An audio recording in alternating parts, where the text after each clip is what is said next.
Hello everyone, welcome to GATE Academy. मैं हूं आपके एजुकेटर संकल्प तिवारी। और अपने बारे में बताऊं तो मेरे पास 8 साल का टीचिंग एक्सपीरियंस है, ऑनलाइन ऑफलाइन दोनों। मैं मोर देन 20,000 स्टूडेंट्स को अभी तक पढ़ा चुका हूं और मैंने कई AEG एग्जाम्स क्रैक की हैं। तो लास्ट वीडियो में हम लोग previous years question series start किए थे, जिसमें हम लोग 25 क्वेश्चंस को सॉल्व किए थे। इस वीडियो में भी हम लोग कुछ क्वेश्चंस को सॉल्व करने वाले हैं और ये सीरीज आपकी कंटिन्यू रहेगी, जिसमें कि हम लोग जो आरआरबी जेई के जो प्रीवियस ईयर्स क्वेश्चंस थे उसको हम लोग सॉल्व करेंगे। तो इससे आपको आइडिया हो जाएगा कि किस टाइप के क्वेश्चन आते हैं और आगे की एग्जाम में मतलब CBT 2 में आपका कैसे क्वेश्चन आ सकते हैं। तो इस बैच का हमने नाम डेडिकेट किया गतिशील एक्सप्रेस। और मैं एक और बात आपको बता दूं कि आरआरबी जेई 2024 में गेट एकेडमी ने कोर्स लॉन्च किया है, जिसमें कि कंबाइंड कोर्स आपको मिलेगा CBT 1 और CBT 2 का, और सिर्फ एक रीजनेबल अमाउंट में, दैट इज 777। इसकी ये खासियत है कि आप ये कोर्स में CBT 1 के साथ साथ CBT 2 की भी पैरेलल प्रिपरेशन कर सकते हैं। और मैं आपको एक और बात बता दूं कि एग्जाम की जो डेट है वो 30 जुलाई से लेके 29 अगस्त तक है। तो अभी भी अगर आप फॉर्म फिल नहीं किए हैं तो ज़्यादा लेट मत करिए। और वैकेंसी से रिलेटेड, फॉर्म से रिलेटेड जो भी आपको क्वेश्चंस हैं वो आप हमारी पिछली वीडियोस में देख सकते हैं। मैंने कई वीडियोस बनाए हैं फॉर्म के रिलेटेड, मेडिकल स्टैंडर्ड हो गया, किस जोन से फॉर्म भरना है, डिपार्टमेंट प्रेफरेंस क्या है, इन सब पे आपको मेरी वीडियो मिल जाएगी।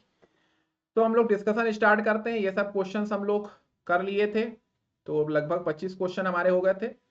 तो आज हम लोग स्टार्ट करेंगे, यही जो अभी हमारा शिफ्ट 1 का ही क्वेश्चन चल रहा था, तो अभी हमको 100 क्वेश्चन करने हैं, तो अभी 25-25 मैं क्वेश्चन लेके चल रहा हूँ। अभी धीरे धीरे करेंगे, फिर हम लोग ज़्यादा क्वेश्चंस को सॉल्व करेंगे, क्योंकि अभी आपके पास टाइम है, तो इसलिए आप धीरे धीरे करके पढ़िए। ठीक है, एक आइडिया आपको हो जाएगा, आपको ये भी समझ में आ जाएगा कि कैसे क्वेश्चन आ रहे हैं, किन सब्जेक्ट से आ रहे हैं, वो सारी चीज़ें हो जाएगी। तो ये इंजीनियरिंग मैकेनिक्स का एक बेसिक सा क्वेश्चन आपको दिख रहा है सामने स्क्रीन पे। ठीक है, आप लोग खुद बता सकते हो। In order to determine the effects of force acting on a body we must know. क्या क्या हमको देखना रहता है, क्या क्या हमको पता रहेगा, ये तो एकदम फर्स्ट ईयर वाला स्टूडेंट्स भी इसको बता देगा। ठीक है, कि आपको नेचर ऑफ फोर्स पता होना चाहिए कि वो फोर्स पुल है कि पुश है। ठीक है, line of action of force पता होना चाहिए, मैग्नीट्यूड भी पता होना चाहिए। तो इसका आंसर आपका हो जाएगा ऑल ऑफ दी अबव। ठीक है, मतलब ऑल ऑप्शंस, सारे ऑप्शंस इसके सही है। क्लियर, कुछ इसमें खास नहीं है। ठीक, नेक्स्ट क्वेश्चन, ये आपका मशीन का क्वेश्चन है फ्लूइड मैकेनिक्स में। विच of the following is the dimensional formula for the specific speed of turbine. देखो इस टाइप के क्वेश्चन आएंगे, जब तक आपको नहीं पता है क्वेश्चन को अटेम्प्ट मत करना। अगर आपको आइडिया है तभी करना, तुक्का मत मारना, क्योंकि ऐसे क्वेश्चन जनरली बहुत सारे स्टूडेंट्स को नहीं पता रहते। और अगर आपको पता है तो ये आपको सीधे सिलेक्शन दिलवाएगा, क्योंकि सारे, मैं बता दूं कि सिविल वाले बहुत सारे बच्चे FM उनको वीक लगता है और उसमें भी खासकर मशीन छोड़ के जाते हैं। तो इस टाइप का क्वेश्चन आपको वेटेज देगा ज्यादा से ज्यादा। ठीक है, तो सबसे पहले तो इस टाइप का क्वेश्चन बनाने से पहले आपको टरबाइन हो गया, पंप हो गया, इन सब के फॉर्मूले पता होना चाहिए कि स्पेसिफिक स्पीड ऑफ टरबाइन का फॉर्मूला क्या है। फॉर्मूला पता होगा तभी आप जो डायमेंशन है MLT उसको आप बता सकते हो। तो पहले हम स्पेसिफिक स्पीड का फॉर्मूला हमको पता होना चाहिए, जो कि क्या है, NS is equal to N into √P upon H to the power 5/4। ये होता है फॉर्मूला। ठीक, N क्या है यहां पे, रिवॉल्यूशन पर मिनट। ठीक, रिवॉल्यूशन पर मिनट। ठीक है, तो ये जो भी रिवॉल्यूशन हो रहा है उसको हम लोग टाइम के रिस्पेक्टिव में लेंगे, मिनट या सेकंड जिसमें भी लेंगे। तो इसका आप डायमेंशनल इसका हो जाएगा T इनवर्स हो जाएगा। ठीक है, T इनवर्स हो जाएगा क्योंकि सेकंड नीचे है। ठीक है, डिनोमिनेटर में है। वहीं अगर मैं बात करूं, N हो गया, पावर की अगर मैं बात करूं तो पावर क्या होता है आपका W/T। ठीक, तो ये आपका हो जाएगा mL² T-2 अपॉन T।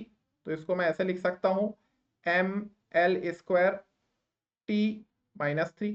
ये हो गया पावर आपका। और H के बारे में अगर मैं बात करूं तो H जो हेड है आपका, ये पावर हो गया, ये रिवॉल्यूशन पर मिनट हो गया। और H जो कि क्या है आपका हेड, हेड की बात करूं तो ये हो गया आपका L। ठीक है, ये आपका L हो गया। तो अब हम फॉर्मूले के आधार पे इन सारी चीज को यहां पे लिखेंगे। ठीक है, ये N हो गया आपका T इनवर्स, तो इसको मैं लिख देता हूं यहां पे T इनवर्स। ठीक, P हो गया मेरा to the power 1/2 mL² T to the power -3। और ये आपका हो गया टू द पावर 1/2। ठीक, ये हो गया। और नीचे क्या था, एल है, एल को आप ऊपर ले गए और 5/4 को भी आप ऊपर ले गए, तो ये हो गया -5/4। ठीक है, इतना हो गया आपका। अब अगर मैं बात करूं यहाँ पे, मैं m को MLT में दिखाना है ना मेरे को, तो m को मैं बाहर ले गया तो ये m हो गया m⁻1/2। ठीक है, अब l के बारे में अगर मैं बात करूं तो l को आप देख सकते हो, l जो है आपका ये हो गया, ठीक है, ये इधर है तो 2/1, ये 1 हो गया, 1 माइनस, ठीक, 5/4, ये हो गया l। ठीक, और t जो आपका हो गया, ठीक है, ये -3 है, -3 ये हो गया, और इसको माइनस करोगे आप तो ये आपका हो जाएगा -1 -3/2। ठीक है, तो इसको आप जब सॉल्व करोगे तो ये आपको मिल जाएगा m⁻1/2। ठीक है, यहां लिख देता हूं m⁻1/2 l⁻ -1/4 और t⁻−5/2 आ रहा है कि नहीं, चेक कर l⁻1/2, सॉरी m⁻1/2 l⁻−1/4 और t⁻−5/2। उस हिसाब से देखिए तो हमारा ऑप्शन होगा ए। ठीक है, डायमेंशन एनालिसिस आपको पता है, MLT के फॉर्म में हम लोग लेके चलते हैं। ठीक है, तो आपको पहले फॉर्मूला पता होना चाहिए, स्पेसिफिक स्पीड ऑफ टरबाइन का फॉर्मूला है n into √p upon h⁵/4। p आपका पावर है, पावर की आप पावर का फॉर्मूला पता है, उससे आप पावर का डायमेंशन ले लो। ठीक है, n का ले लो, h का ले लो, और फॉर्मूले के हिसाब से आप लोग पुट कर दो तो आपको मिल जाएगा। इस प्रकार से आपको इस क्वेश्चन को सॉल्व करना रहेगा। ठीक है, आगे बढ़ते हैं हम लोग। ये एक आपका फिर से ऑटो कैड वाला क्वेश्चन आ गया है भाई। ठीक है, ऑटो कैड के एक आध दो क्वेश्चन दिखेंगे, मैंने आप लोगों को वेटेज में बताया था। तो UCS, user coordinate system, UCS का मतलब होता है user coordinate system, user coordinate system. ठीक है, तो इसके बारे में बात करें तो डिफॉल्ट पोजीशन क्या होती है, अगर थोड़ा बहुत तुक्का भी लगा सकते हो, आप जानते हो, इतना तो बेसिक आपको पता होता है। डिफॉल्ट पोजीशन कितनी होती है, 0 0 0 होती है। ठीक है, ये होती है आपकी डिफॉल्ट पोजीशन। ऐसे एक आध दो क्वेश्चन है, लास्ट में रखना ऑटो कैड जैसे सब्जेक्ट्स को। ठीक है, टाइम रहे तो ही करना, नहीं हो पा रहा तो प्रीवियस ईयर क्वेश्चन में करा ही रहा हूं, उन सब की एक नोट्स बना लेना। ठीक है, और उतना ही करके चले जाना, बहुत ज्यादा माथापच्ची इन सब्जेक्ट्स में करने की जरूरत नहीं है। ठीक है, अगर टाइम हो तभी ध्यान देना। Clear. The value of toughness index of the most of the soil lies between, ये आपको पता होगा, आईटी की वैल्यू जो टफनेस इंडेक्स की वैल्यू। ठीक है, इसलिए तो डेटा क्वेश्चन है, 0 से 3 के बीच में होती है। ठीक है, सॉइल मैकेनिक्स आप पढ़ते हो तो उसमें आप इसको देखोगे।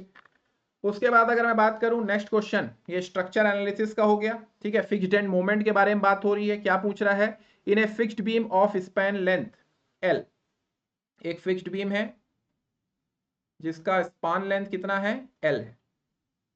ठीक है, this is span length L. ठीक, और इसमें लोड लग रहा है डब्लू।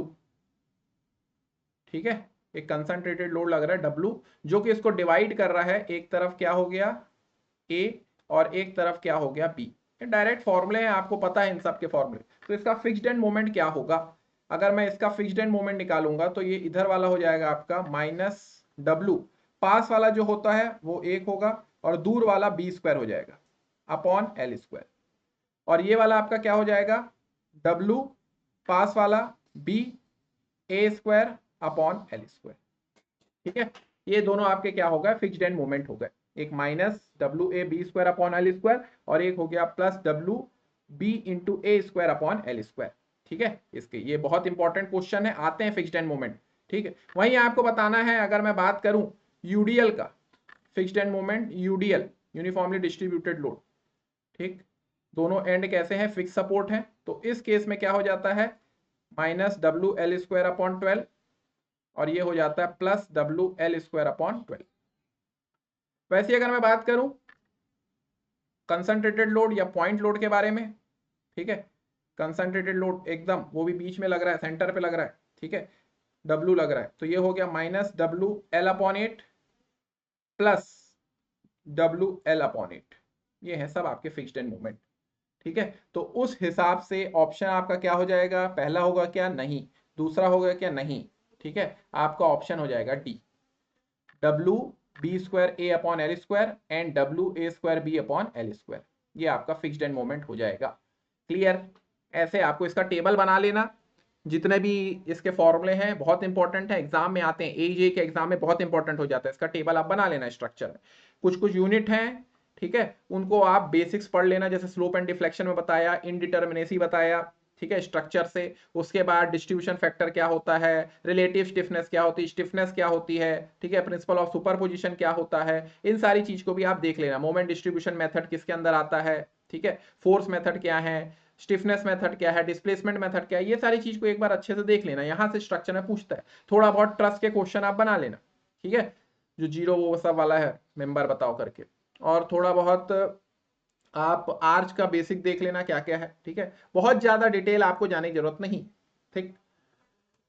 उसके बाद में बात करें, देखो फिर एक स्ट्रक्चर का क्वेश्चन आ गया, ठीक, the ratio of moment of inertia to the span length, बहुत बढ़िया, ठीक है, आई अपॉन एल के बारे में पूछ रहा है। तो आप लोग मोमेंट डिस्ट्रीब्यूशन मेथड पढ़े हो। आई अपॉन एल क्या होता है, ठीक, आई अपॉन एल होता है आपका रिलेटिव स्टिफनेस। आंसर क्या हो जाएगा इसका, रिलेटिव स्टिफनेस, ठीक है। अगर फिक्स्ड सपोर्ट है, ठीक है, फिक्स्ड के लिए आप क्या लेते हो, दोनों साइड फिक्स्ड है तो आई बाई एल। और अगर हिंज की बात करें, सपोर्ट आपके हिंज है, तो उसमें आपका क्या हो जाता है, 3/4 आई बाई एल, ठीक। स्टिफनेस क्या होती है आपकी, स्टिफनेस के बारे में बात करूं, ठीक, याद करने का तरीका एम अपॉन थीटा, ठीक, मतलब moment, moment required required to produce unit rotation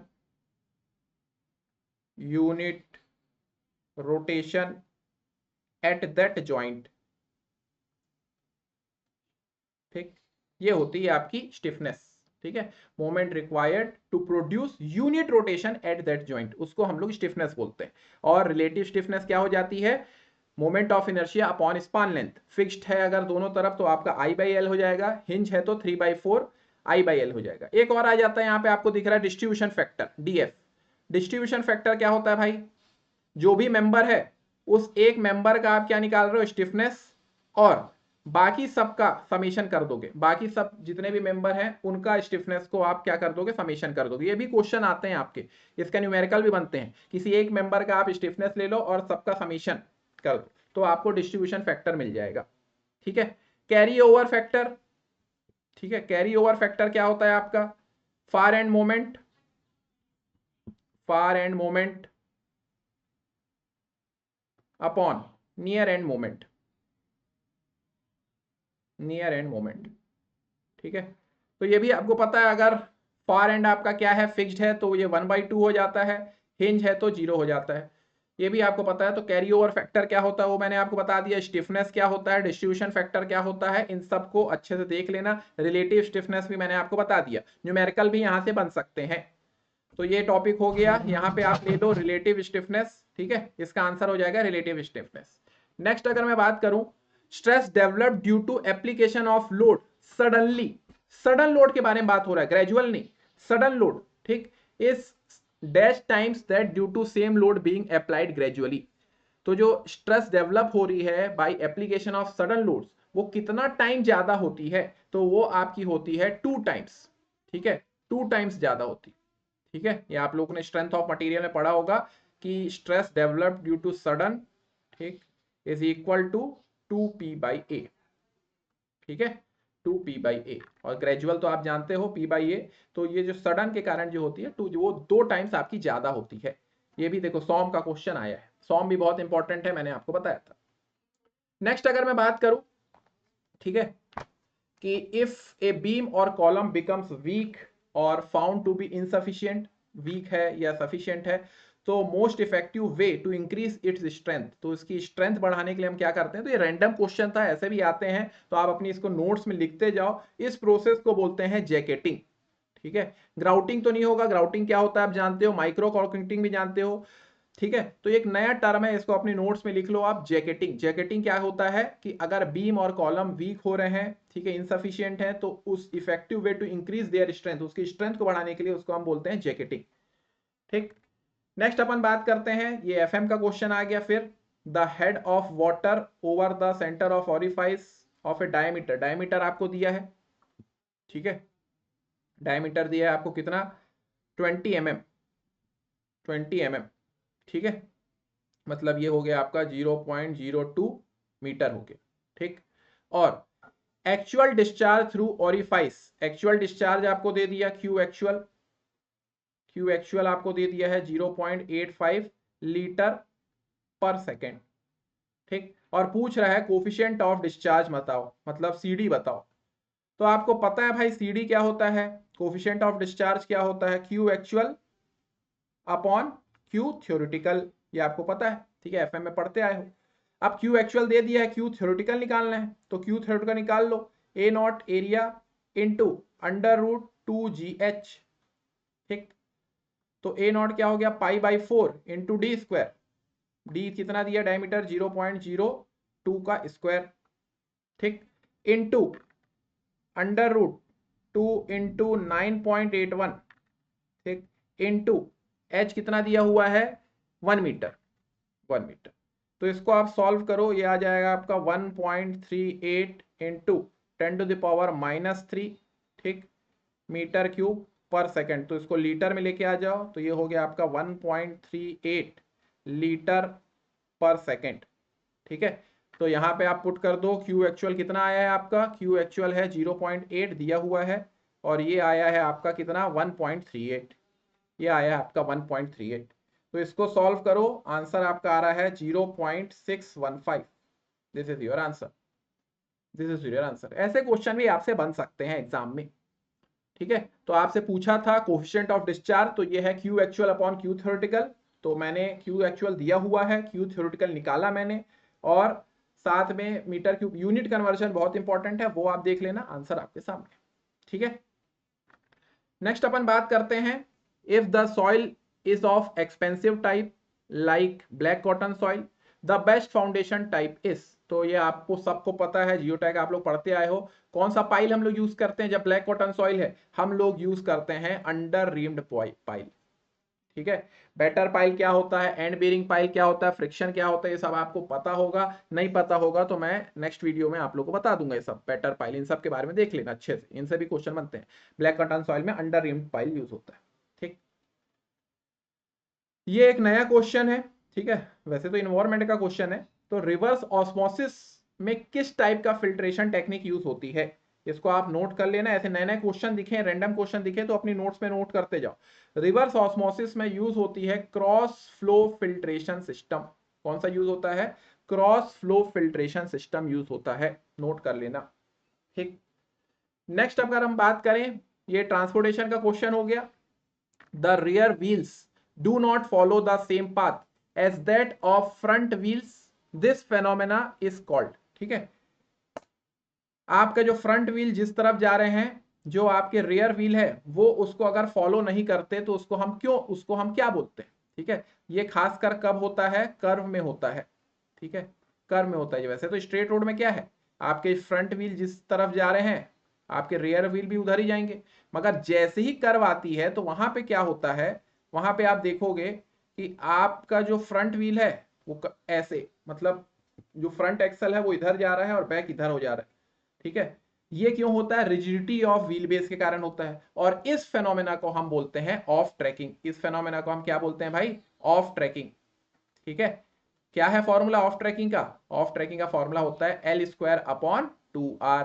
L क्या है, L is length of wheel base, length of wheel base, ठीक। जनरली कितना होता है ये, 6 मीटर होता है, ये सब याद रखो, ये सब आते हैं। आर क्या है, रेडियस ऑफ कर्व, ठीक है। और एक और मैं बता दूं कि यहाँ पे एक्स्ट्रा वाइंडिंग के बारे में बात किया, तो एक्स्ट्रा वाइंडिंग का फॉर्मूला आपको पता होना चाहिए कि ये होता है mechanical widening, mechanical widening plus psychological widening, logical widening, psychological widening. Mechanical widening का फॉर्मूला क्या हो गया भाई, N इंटू ऑफ ट्रैकिंग, ठीक, N into 2R plus V upon 9.5 under root R. ये याद रखना, v यहाँ पे किलोमीटर पर आर पे होगा। बहुत बढ़िया क्वेश्चन बनते हैं इसमें, ठीक है, कि साइकोलॉजिकल वाइंडिंग किन चीजों पे डिपेंड करता है, तो ये स्पीड पे डिपेंड करता है और रेडियस पे डिपेंड करता है। मैकेनिकल वाइंडिंग किन पे डिपेंड करता है, तो ये ऑफ ट्रैकिंग मतलब लेंथ ऑफ व्हील बेस पे, रेडियस पे, और एन क्या है यहाँ पे, N is number of lane, N है यहाँ पे नंबर ऑफ लेन, ठीक है, नंबर ऑफ लेन, ठीक है, 2 है 3 है, तो एक अच्छा क्वेश्चन यहाँ से आपका बन सकता है, ठीक है। ऑफ ट्रैकिंग क्या होता है मैंने बता दिया, एक्स्ट्रा वाइंडिंग मैंने बता दिया, ट्रांजिशन कर्व तो आप जानते हैं कि जनरली ट्रांजिशन कर्व को हम लोग स्ट्रेट रोड और सर्कुलर कर्व के बीच में प्रोवाइड करते हैं, ठीक है, क्लियर। नेक्स्ट नेक्स्ट अपन बात करते हैं, वो कोनिंग ऑफ व्हील था, वो रेलवे का पार्ट है, ठीक है, वो भी आप जानते हो क्यों हम लोग प्रोवाइड करते हैं कोनिंग, बताऊंगा उसको मैं, ठीक। In horizontal curve of railway tracks negative super elevation means, negative super elevation क्या होता है भाई, पहली बात तो ये बताओ आप रेलवे में सुपर एलिवेशन क्या होता है और क्यों प्रोवाइड करते हैं, कि जैसे ही कोई कर्व आती है तो वहां पे कौन सी फोर्स डेवलप होती है, एक सूडो फोर्स है जो आपकी सेंट्रीफ्यूगल फोर्स, उस सेंट्रीफ्यूगल फोर्स को कॉन्ट्रैक्ट करने के लिए हम क्या करते हैं, सुपर एलिवेशन को इंट्रोड्यूस करते हैं। कैसे इंट्रोड्यूस करते हैं, हम आउटर एज को क्या करते हैं, इनर एज के रिस्पेक्ट में हम क्या करते हैं, उसको उठाते हैं, ठीक। हाईवे में क्या हो जाता है, हम एंगल देते हैं, एक सर्टेन एंगल से उठाते हैं। यहां पे रेलवे में एलिवेटेड हाइट को हम क्या बोलते हैं, सुपर एलिवेशन, एलिवेटेड हाइट को हम लोग सुपर एलिवेशन देते हैं। तो हम आउटर एज को इनर एज के रिस्पेक्ट में हम उठा रहे हैं, उसको सुपर एलिवेशन बोलते हैं, ठीक। अब निगेटिव सुपर एलिवेशन क्या होता है अगर मैं बात करूं, ठीक है, ये आपकी हो गई मेन ट्रैक, ये है आपकी मेन ट्रैक, और ये है आपकी branch track, this is your branch track, ठीक है, this is your branch track. ये अच्छे से अभी बन नहीं रहा है, इसको मैं बता दूंगा यहाँ पे, ये आपकी ब्रांच ट्रैक है, ठीक है, इसको ऐसे बना देता हूँ, ये आपकी ब्रांच ट्रैक, ठीक है। तो यहाँ पे आप देख सकते हो ये आपकी मेन ट्रैक है और ये आपकी ब्रांच ट्रैक है। ये देखो, ये मैंने क्या किया, ये यहाँ पे मैंने आउटर एज को क्या किया हूँ, ऊपर एलिवेट किया हूँ, ये इनर एज हो गया, ये आपकी क्या हो गई, this is your main track. अब यहीं पे अगर मैं ब्रांच ट्रैक की बात करूं तो ब्रांच ट्रैक में क्या हो जाएगा, इस प्रकार से कुछ जाएगा ये। तो अब यहां पे जो इनर है वो आपका क्या है, ऊपर उठा हुआ है, और जो आउटर है वो नीचे है ब्रांच में। तो ये कुछ नहीं, निगेटिव मतलब ये नहीं कि उसको हम लोग नीचे कर रहे हैं, जैसे ही हम मेन ट्रैक में तो वो क्या है, वो आपका सुपर एलिवेशन ठीक है, आउटर एज उठा हुआ है, मगर जब हम ब्रांच की बात करेंगे तो वहां पे जो इनर है वो तो ऑलरेडी आपका उठा हुआ है, दिख रहा है, ठीक है। आउटर एज आपका क्या होगा, लोअर लेवल पे आ गया, ठीक। तो निगेटिव सुपर एलिवेशन में क्या होता है, जो आपकी आउटर रेल होती है ब्रांच ट्रैक में वो क्या हो जाती है, that is lower than the inner rail, वो आपकी क्या हो जाती है, that is lower than the inner rail, ठीक है।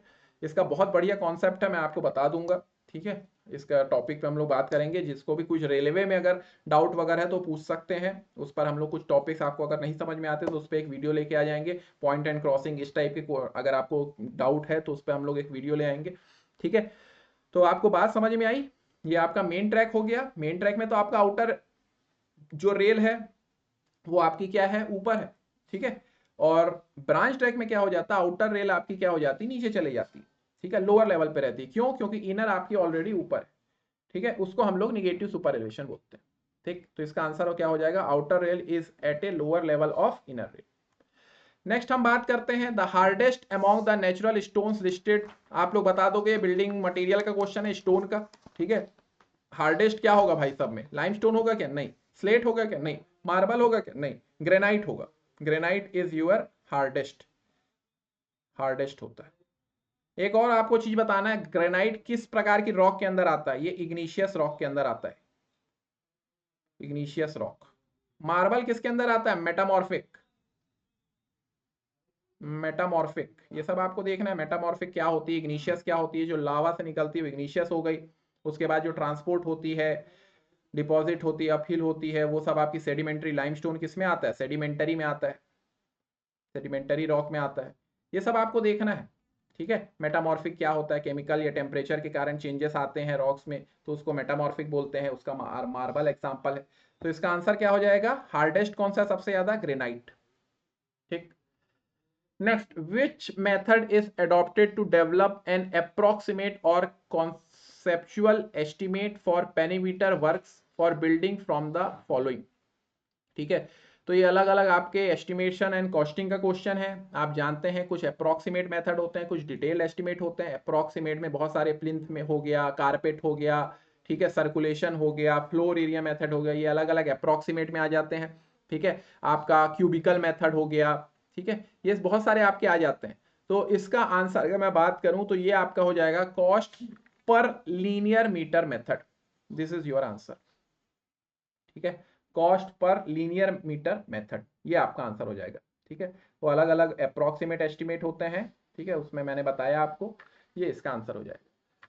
नेक्स्ट अगर मैं बात करूं, which of the following lines are use to show the object cut and view. तो देखो जनरली ये सब आप लोग बिल्डिंग ड्राइंग वगैरह में पढ़े हो, ठीक है, कि कोई भी आपकी ड्राइंग रहती है या कोई भी प्लान रहता है, ऐसे ये एक प्लान है, ठीक है, ये प्लान को मैं इसमें जो जो डॉटेड लाइन रहती है मेरी, ऐसे करके मैं डॉटेड लाइन दिखा रहा हूँ, ठीक है, ये डॉटेड लाइन क्या बताती है, ये डॉटेड लाइन क्या बताती है, ठीक है, ये हैच लाइन क्या बताती है, which one of the following line are use to show the object and cut. ठीक है, ये हैच लाइन हो गई ना, ये हैच लाइन हो गई। ये हैच लाइन आपको क्या बताएगी, उसको आप कट करके अलग अलग व्यूज में आप बता सकते हो, ठीक है, उसका एलिवेशन क्या है, फ्रंट एलिवेशन, ठीक है, वो सब चीजें आप किससे बताओगे, हैचिंग लाइन से बताओगे।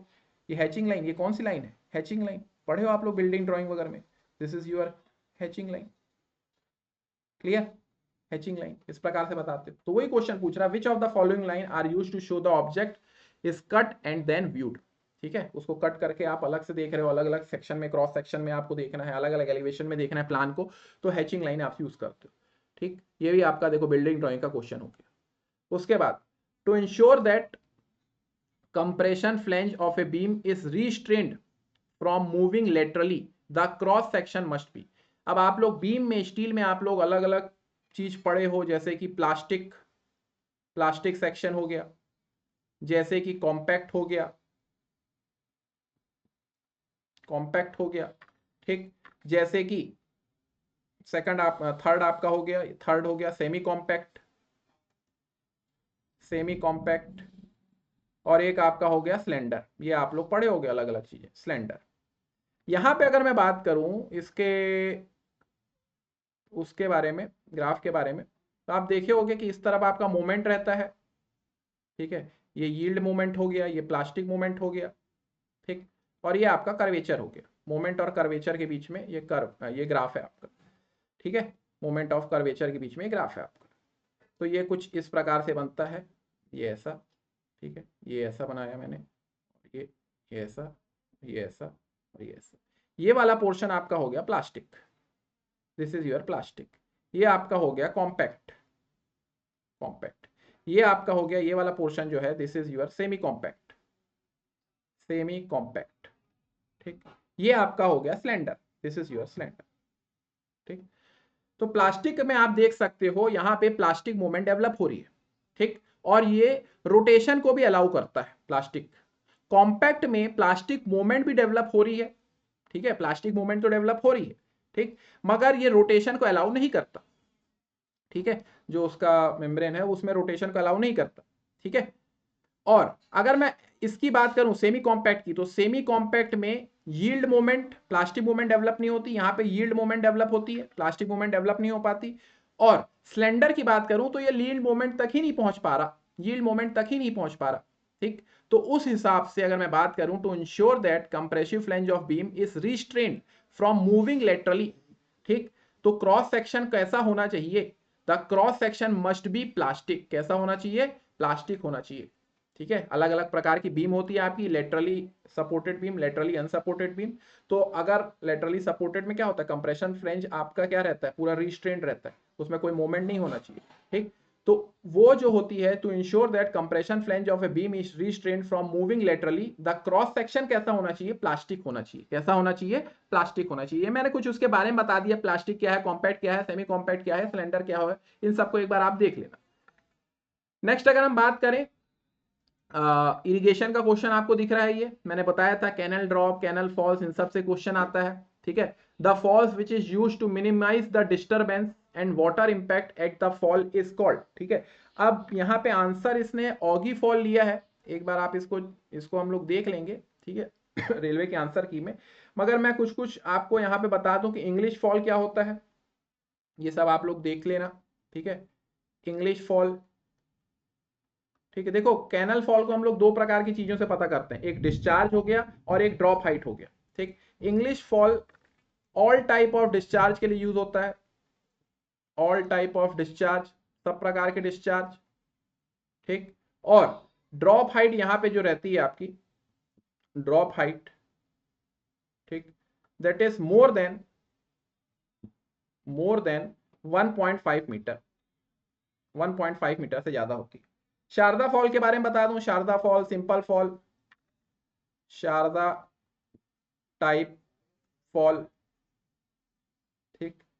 शारदा टाइप फॉल के बारे में बात करूं तो यहां पे जो ड्रॉप हाइट आपकी होगी, ड्रॉप हाइट, ठीक, वो 1 से लेके 1.5 मीटर तक रहती है, ठीक। और डिस्चार्ज जो आपका रहता है वो लगभग 10 से 15 मीटर क्यूब पर सेकंड तक रहता है, 15 मीटर क्यूब पर सेकंड से कम ही रहता है शारदा फॉल में, ठीक है। और ऑगी फॉल जो है वो थोड़ा ओल्ड टाइप का फॉल है, ठीक है, पुराना फॉल्स है, ठीक है, वहां पे एनर्जी डिसिपेटर वगैरह यूज नहीं होते, ठीक। एक मोंटेग्यू फॉल है जहां पे पैराबोलिक ग्लेसियर्स यूज होती हैं, ठीक है। अलग अलग एनर्जी डिसिपेटर्स के बारे में आप पढ़ लेना, वहां से क्वेश्चन बनते हैं, ठीक है। The fall which is use to minimize the disturbance of water impact at the fall is minimize, जिसमें कम रहता है वो आपका ऑगी फॉल है, ठीक है। ये हो गया। इसके बाद हम बात करें, ये एक नया क्वेश्चन आ गया है, देखो थोड़ा मैकेनिकल वालों का क्वेश्चन है ये, ठीक है। इंजन शेड जो यूज होते हैं, ये मैंने आप लोगों को अलग अलग डिपार्टमेंट के बारे में बता रहा था, वहीं थोड़ा सा इसके बारे में बताया था। इंजन शेड होते हैं जहां पे, वहां पे हमारा क्या काम होता है, थोड़ा बेसिक नॉलेज आपको रेलवे का भी रखना है। तो मेंटेनेंस एंड रिपेयर होता है, वहां पे क्या काम होता है, मेंटेनेंस और रिपेयर का काम होता है। ये भी एक नया क्वेश्चन है, ठीक है।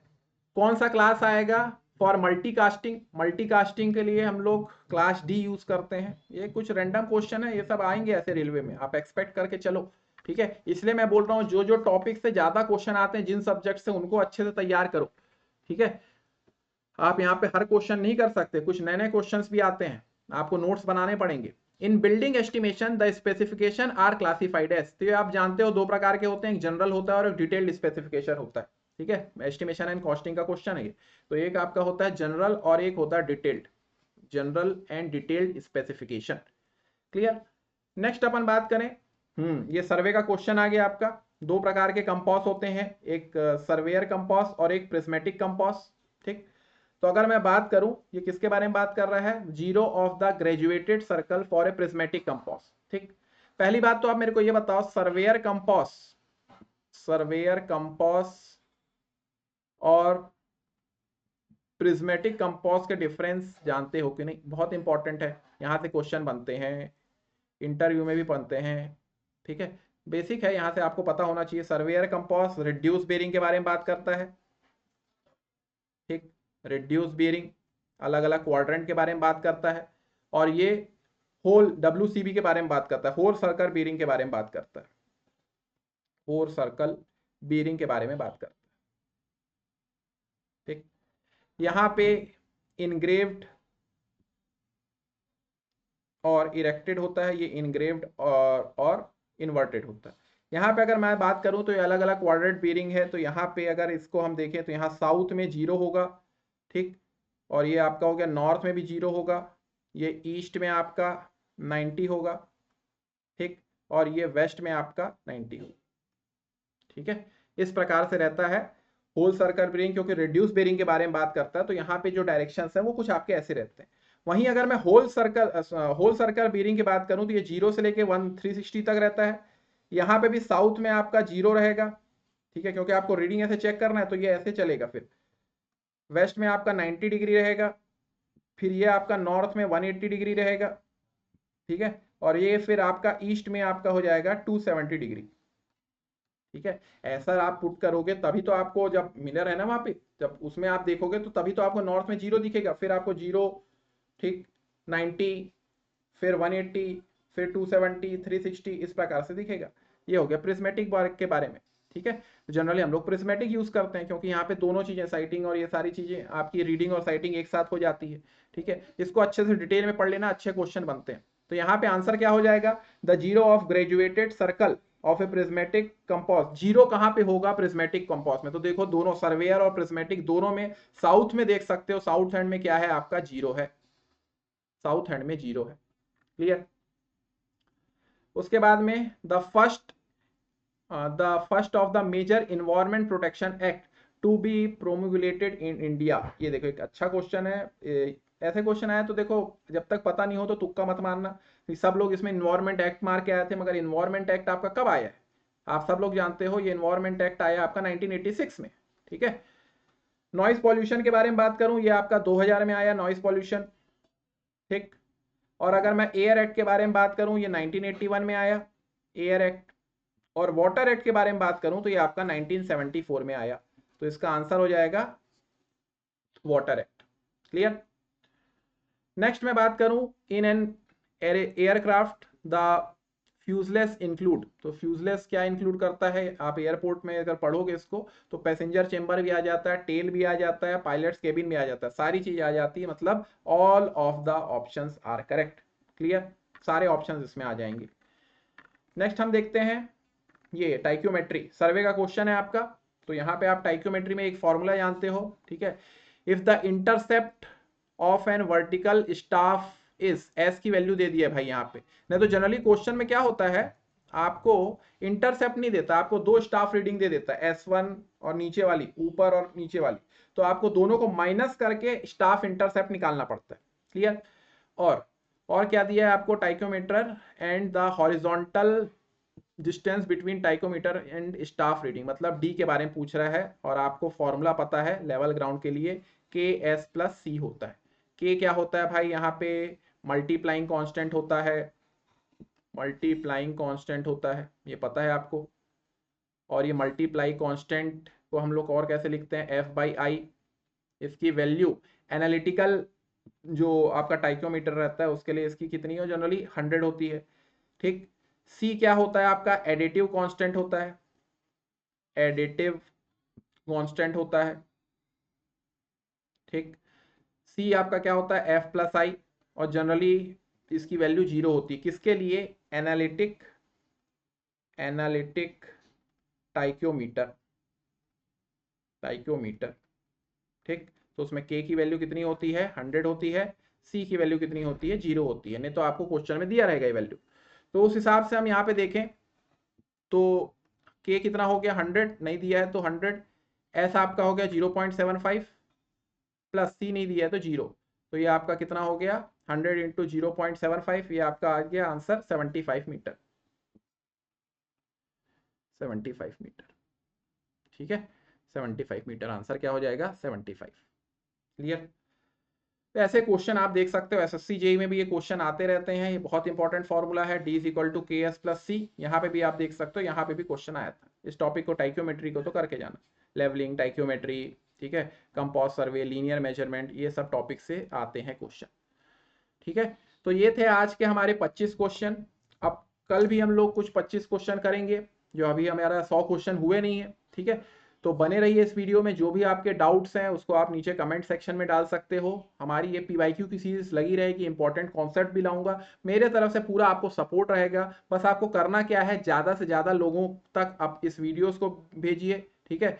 शेयर कीजिए, लाइक करिए, चैनल को सब्सक्राइब कीजिए। और अगर आपको जुड़ना है मेरे से तो आप जुड़ सकते हैं मेरे टेलीग्राम चैनल पे, सिविल संकल्प 10। ठीक है। सिविल संकल्प 10 करके मेरे उसका नाम है, चैनल का नाम है। ठीक है। सिविल संकल्प 10, इसमें आप जुड़ सकते हैं। ठीक है। इसमें आप जुड़ सकते हैं। तो और भी कुछ डाउट्स हैं तो आप पूछ सकते हैं। ठीक है। तो मिलते हैं नेक्स्ट वीडियो में। तब तक के अपना ख्याल रखिए, घर में सुरक्षित रहिए। धन्यवाद।